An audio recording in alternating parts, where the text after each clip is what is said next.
Feeling worried about how long your green card process might take? In this video, I will walk you through how to check your case status and interpret processing times so you will know exactly when and how to follow up with the USCIS if your case gets delayed. Just like our member Fabi, who used these tips to get her green card approved after her case was stuck in limbo for months. If you're feeling unsure about navigating this process, our free webinar can help you build a ton of clarity and confidence. Click the link in the comments to reserve your spot now. First, checking your USCIS case status is quick and easy. Here's how. You would go to the USCIS website at uscis.gov and navigate to the check your case status. Here you would enter your receipt number. This number is on the receipt notice you receive from the USCIS, which is Form I-797, but you receive it after submitting your application, and it's a 13-character code, including letters and numbers. Look, once you enter the receipt number, you will see the current status of your application. So this might include something like case was received or biometrics scheduled, and obviously case approved at some point. Pro tip, you can also sign up for the Lawfully app. We're not affiliated with them in any way, but I remember using them as an immigrant and it was a very useful resource. You will generally get your updates even faster, but you will also receive an email update every time there's an action in your case, meaning coming directly from the USCIS.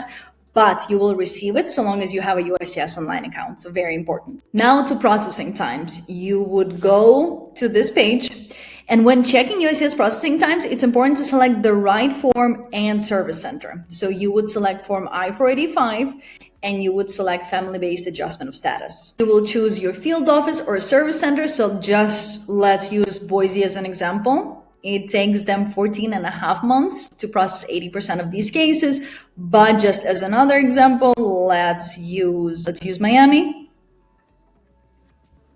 For them, it takes 26 and a half months. Pay close attention to these differences as they reflect the average time frame specific to your location. You will also see an option here called When Can I Ask About My Case? Here you can enter your receipt date to find out when you're eligible to contact USCIS with questions. However, this feature often gives impractical timelines. So for instance, let's say we filed our application on 01/01/2023.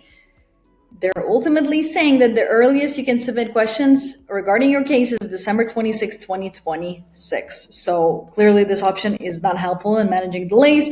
So what do you do if your case gets stuck? You really have 4 legitimate options. So option number 1 is you contact the USCIS directly, either through their 800 number or through Emma Chat. You can try requesting to speak to a Tier 2 officer, or you can also submit an e-request. I'm about to show you that, but regarding Emma Chat, it's simply a chatbot, and through this chatbot, you're trying to connect to a live agent. This is the whole point of this thing. You would submit an e-request here, and it's a process, okay? You need to be persistent but patient, as this method is not always effective. This is something you have to do to start documenting your attempts to contact them, and I will explain in just a second why it's so important to take these steps even if nothing happens. Another powerful option is contacting your congressional representative or senator's office. You can find them here by just providing your zip code. They have teams that can help escalate cases stuck in limbo. This is, by the way, exactly what Fabi did after responding to 2 erroneous RFEs and waiting months for a decision. Again, if you want more tips and proven strategies to navigate this process confidently, do not forget to join our free webinar. It's packed with actionable steps to save you time and stress. Now, in between those 2 steps, you should also consider submitting additional evidence through your USCIS online account. This is something you will be creating after you submit your application, but just know that this option is available to you. So for example, updated proof of your bona fide marriage or any other supporting documents to strengthen your case should be added online. Don't do it all the time, but every few months, let's say you move to a new place or you got a car together, be proactive on adding that evidence. Your case might also qualify for Ombudsman case assistance. This is gold, but there are some specific requirements and things you need to meet. So please make sure to double check with them and just study this page for yourself because it's incredibly helpful. Finally, as a last resort, if the USCIS delays are significantly beyond processing times, you can file a mandamus lawsuit to compel this agency to make a decision. While this requires legal assistance, it's an effective way to resolve prolonged delays.